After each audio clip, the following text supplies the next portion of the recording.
ఇంకా చెప్పాలంటే రకరకాలుగా సోషల్ మీడియాలో బూతులతో రచ్చరచ్చ జరుగుతుంది. ఇప్పుడు ఇవన్నీ జీర్ణించుకోలేక చాలామంది పాస్టర్లు, క్రిస్టియానిటీ మొత్తము అసలు ఏం చేయాలో కూడా అర్థం కాని సిచ్యువేషన్‌లో ఉన్నారు.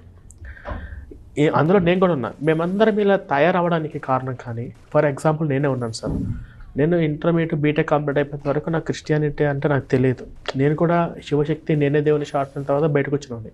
పుస్తకాలు చదివిన తర్వాత బైబిల్ అంటే ఇలా అని చెప్పి నేను బయటకొచ్చినవాడిని. బయటకొచ్చిన తర్వాత నా లైఫ్ ఏదో నేను లీడ్ చేసుకుంటా ఉంటే నాకు యేసు ప్రభువుని నమ్మాలి, నువ్వు ఖచ్చితంగా చర్చికి రావాలి అని చెప్పేసి ఇవి రాని కారణంగా నా జీవితాన్ని నా పర్సనల్‌గా నన్ను కొన్ని అటాకులు కూడా చేశారు. అంటే కొన్ని మానసికంగా దెబ్బతీశారు. ఆ దెబ్బతిన్న తర్వాత నేను రివెంజ్ తీర్చుకోవడంలో భాగంగా నేను ఇక్కడి దాకా వచ్చాను. ఎక్స్‌కర్షన్ ఛానల్ పెట్టుకోవడం వల్ల.